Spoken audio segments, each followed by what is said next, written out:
So the purpose of this meetup is just to just to check in, see how our things are going, answer any questions you might have about the second half. Developing the models, fine tuning the models, writing about the discussion of results or the conclusion or the abstract or anything that you might have. Oh, I see Jonathan has also joined us. Welcome, Jonathan. And just to try to field any questions you might have on the balance of the course.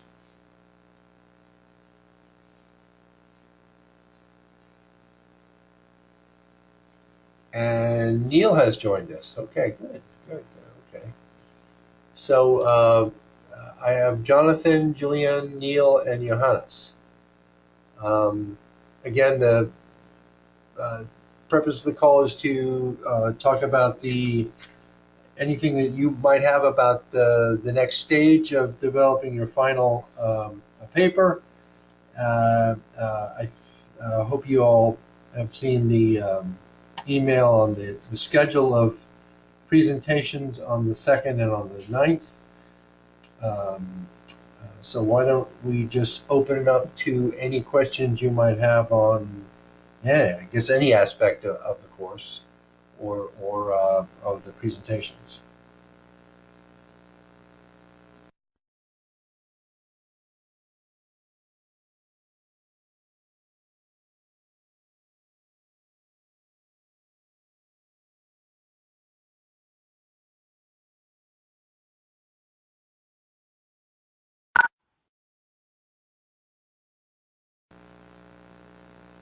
Neil, you have a question? Hello, Jonathan here. Oh, hello, Jonathan. How are you? I'm doing good, Professor. Well, that's good. That's good. Did you have a question? Me per se, no, I'm just saying, hey, I'm here. Oh, okay. All right. That's fine. That's fine. So, Neil, did you have a question you wanted to ask? Yeah, sure. So as far as the presentation day, I'm scheduled for December 2nd. Is the order all set as you listed it on the announcements? Yeah, that's what I was going to go with, unless you want to change that. But yeah, I was figured might as well just go with that order. Yeah, so there's a chance that I might be a little late, maybe about 10 minutes. Ah, So I don't know if you are flexible in scheduling that. I could go maybe second. okay. Where do you think if I put you as third, do you think that would be okay? Yeah, that'll work out great. Thank you. Okay, so it's going to be Mindy, Andrew, and then you, and then Charles and Humphrey. Yep. Okay. Yeah, if that's okay with the others, yeah. All right. Well, unless I hear otherwise, I'll just make that change then. Yep. Great, thank you. You're welcome. Okay. Any other questions? I mean, I should ask you how do you think the course is going? You're running any issues in terms of accessing or munging the data or fine tuning your models? Are you all sort of um, in a good space on that? Hi, Professor. This is Julianne. As far as the status goes so far with what I've been working on, the biggest hang up for me has been kind of learning GeoJSON. I'm building my model based off of like the latitude and longitude of different locations of like conflict and minerals. So I have all of everything put into a nice grid for the things I know the location. So I'm trying to create a map right now to tell me the coordinate like boxes for the places that no conflict and no minerals exist. So that's been a fun challenge kind of outside the scope of what I've done in CUNY work so far. Okay. I did have a question for you. It might be a little specific for the class. No, go ahead. But I've been going on your feedback where you suggested creating some standard or benchmark to kind of compare my analysis to. Hmm. And so I've been kind of playing around with that idea. And the only thing that I've been struggling with creating a benchmark is that because I'm looking at a very small province within a country, I was kind of going with more of an empirical case study to like test a theory more so than a bigger kind of comparison like research piece. So I'm not sure if the benchmark is still a good route for me to go, and I'm just kind of playing around with it right now. Kind of running off two different models with a bit more data versus the one that I have that's more of a case study approach. Okay. All right. All right. Well, without seeing it, it's kind of hard to say, but I think just for the benefit of other people on the call, Julian's looking at the relationship of, I guess, corrupt violence and mineral uh, natural resource wealth, and there is established relationship. You know, they call it the sort of the oil curse of many countries that have are rich in natural resources, yet they wind up being exceptionally poor, or the population is poor. People in charge wind up to be fabulously wealthy. And so she's looking at that relationship in a particular area. And so I suggested, well, okay, you can look at those two variables, but then, relative to what? Is there some sort of benchmark she could use to show that the relationship might be particularly bad in this certain region, or better, and to theorize on what sort of moderating factors there may be. So, So the benchmark that I was kind of playing around with that I thought might be more applicable to this might be just looking at the actual prices because the minerals I'm focusing on are copper, cobalt, and copper cobalt. So I wanted to look at like the world prices for the selected time of my piece and see how that either like the conflict and intensity of conflict increase or decrease based off of the global mineral prices. okay, that's interesting. Would Yeah, would that be like considered like a benchmark? It's not exactly a location benchmark to compare to, but because the yeah, Congo is kind of relatively unique, I yeah. figured that might be a better thing to go off of. Yeah, I mean, basically, you'd have to sort of revise your theory and your hypotheses. But yeah, that's a lot of times we can't get the data that we want, so we have to kind of restructure, recraft the hypothesis. But yeah, so if you want to work it as violence and corruption relative to natural resource wealth as a function of natural resource pricing, yeah, that could be interesting. Thank you, Professor. You're most welcome. Any other questions, comments? Just about anything you want to ask about the course.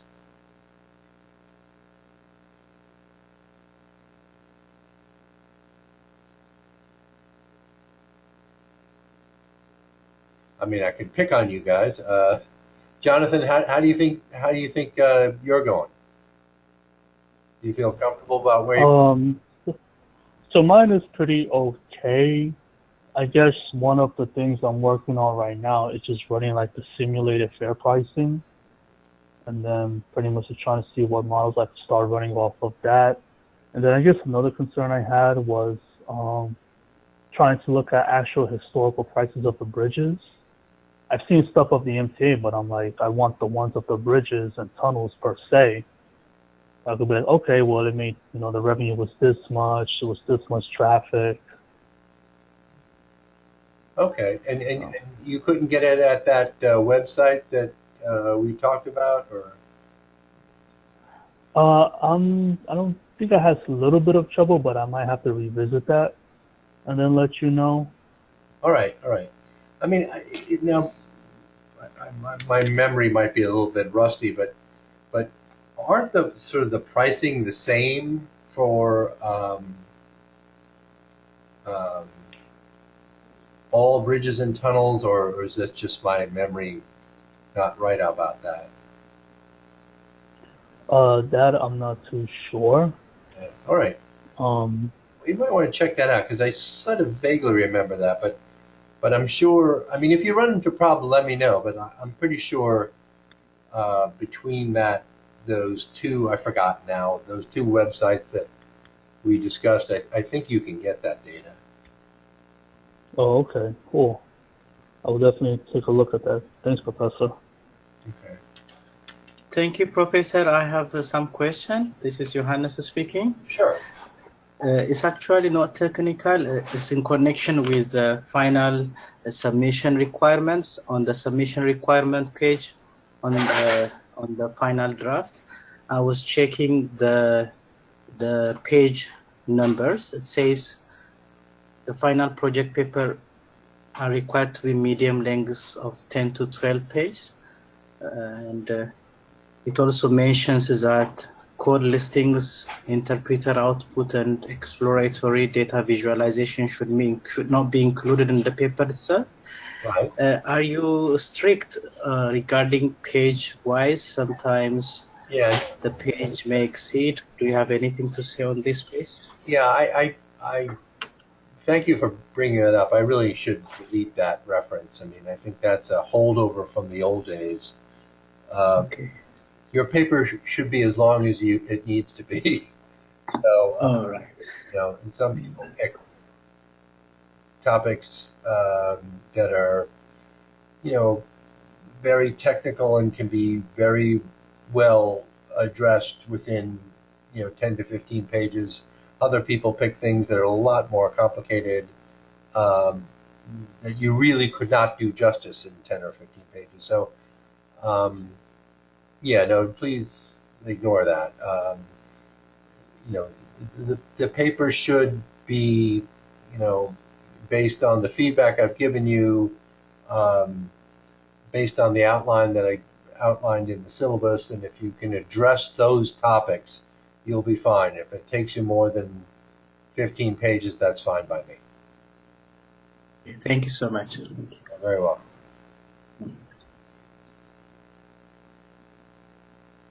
I have a question about the submission. Yes, please. Yeah, so there is I got an email from ePortfolio, the education account. Uh-huh. So do we submit our paper onto that site, or do we email it to you? You do both. You submit it to me via email for comments and whatnot.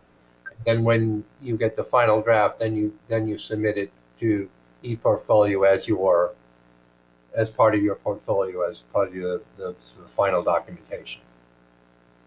We're encouraging students, and I'm sure other students in SBS will tell you this, that we're trying to make ePortfolio sort of the repository for student work.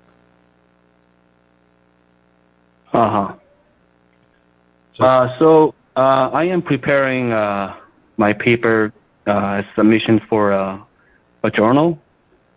And yeah, that may run into their guidelines for making my paper public access until I hear from them.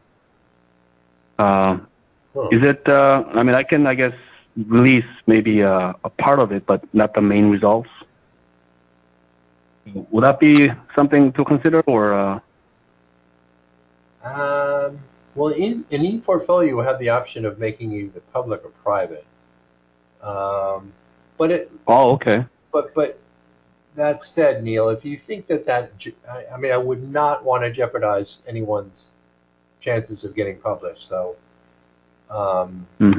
if you really got a serious offer, and if it's really you think a serious contender, then you could just shoot me an email to that effect, and I would waive that requirement for you. I mean, it's hard enough to get published, so I wouldn't want to create any more obstacles for you. Right. Yeah. It's a pretty competitive field. The topic I chose. Yeah. And yeah, it's as soon as it's public, then I'm bound to see a very similar paper popping up, within just a matter of weeks. Yeah. So it's that's the nature of the business. So Okay. yeah, but I'll shoot you an email regarding this, and Okay. All right. I'll be Fair enough. grateful to hear. Yeah. Yeah. Okay. Good.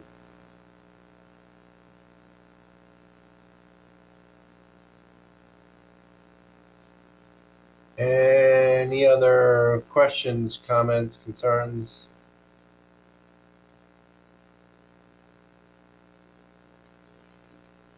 As far as the paper structure goes, is it possible to not outrightly call the literature review the literature section and kind of mesh those bits throughout the paper? I'm just looking at the way, because my paper is more of like a political science, economics paper, so just kind of like the way that those research papers are structured. I wouldn't really call it a literature review. I just kind of explain the literature like throughout like my data section and different parts to kind of more storytelling, I guess. Would that be something that would be okay for a final submission? Um, um, yeah, gosh. I mean, the standard research paper has literature review as a literature review. I mean, Okay. that's the convention. That's the convention that you would find even in uh, even in the private sector if you were doing a research study. Uh, so I would try to just put all I mean, literature review is basically what you're trying to do to see what other people have found and how that relates to what you're exploring, and you Yes. compare and contrast what others have done and try to differentiate what you're trying to do. Um, Okay. and that is the convention. God knows I didn't make it up. That's just the way it is.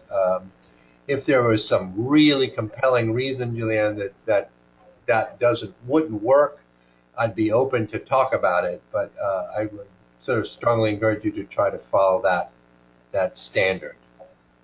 So I guess I'm not really like talking about like removing the literature reviews, just more of like the way it's titled in the academic journals that I've been reading. It would break down the section by like country characteristics and mining induced violence, and so that Yeah, would no, that's then fine. talk about. Yeah, no, Okay, yeah, so it's just more of removing the naming convention. okay, yeah. I mean, the way I would look at that, Julianne, is that you have different segments within your literature review which you talk about different topics. Exactly. So those are heads and subheads then.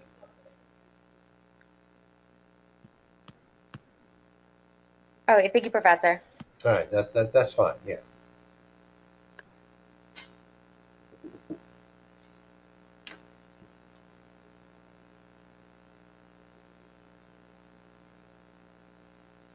Any other questions, comments?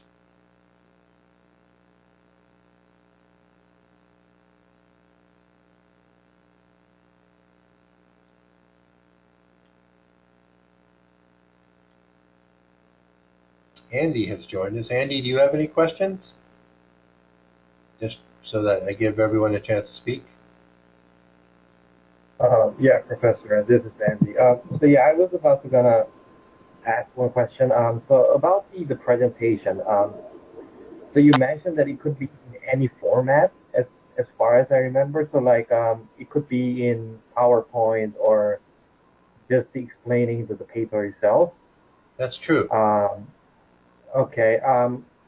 So basically about the length, I'm not too sure if I missed anywhere, but then is there any like a time limit per person?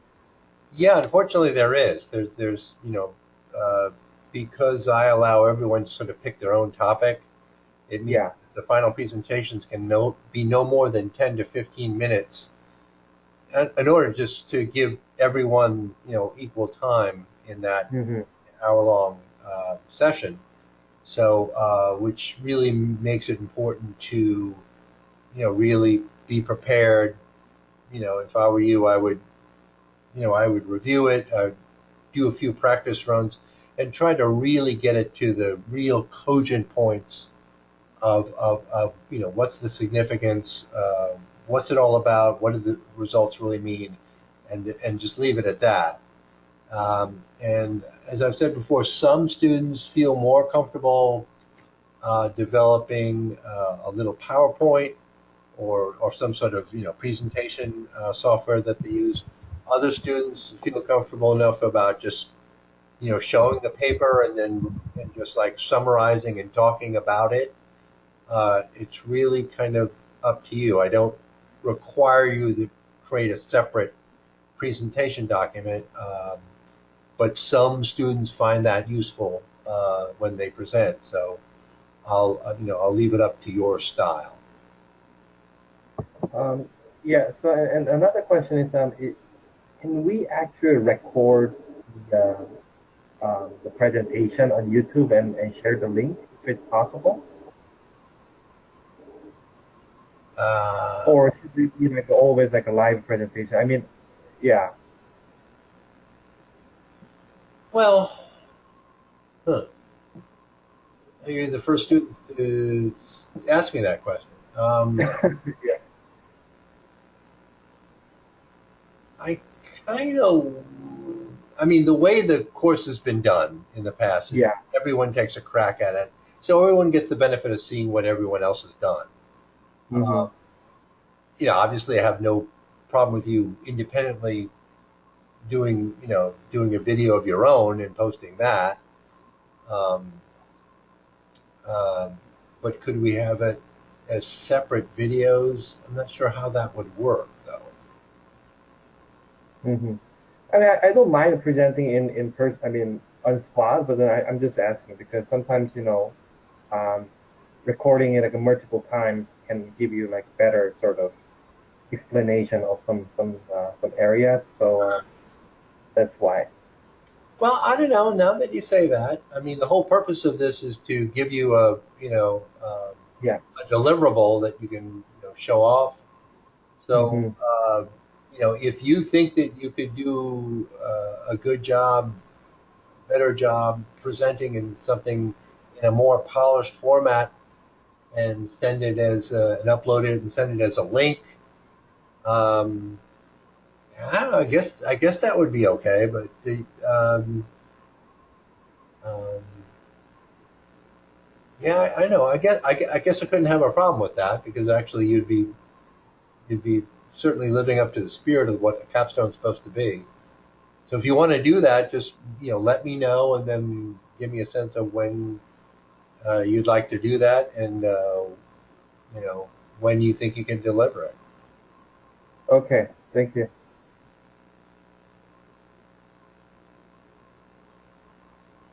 That's interesting. Yeah. Any other questions?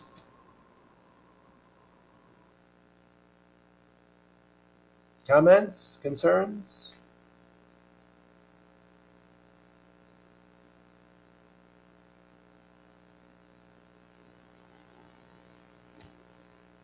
And by the way, Neil, I just changed the sequence on the course site on the announcements page. So now you're third presenting on Monday, December 2nd. Yeah, I saw that. Thank you for doing that, Professor. Okay. Okay. Any other comments, questions, or concerns before we wrap up? Hello, Professor. This is Johannes. Yes? Actually, it's not a question, it's a comment. I would like to personally express my gratitude and appreciation for all your encouragement. And I personally believe that the work that we are doing will add some value to the good of humanity. And personally, and I'm hopeful that I will continue my studies on PhD level, God willing.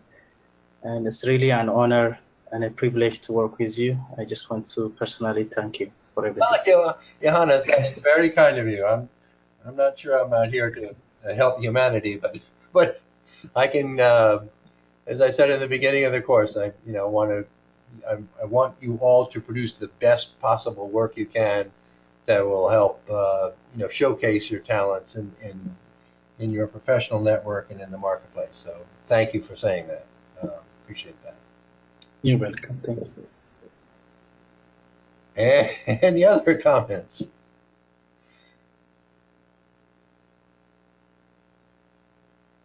All right. Well, thank you so much for joining me tonight. Again, if you have any comments, concerns, questions, please feel free to reach out to me.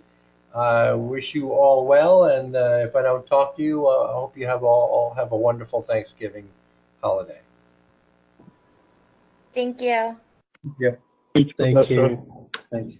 Thank you. Thank you. Bye bye.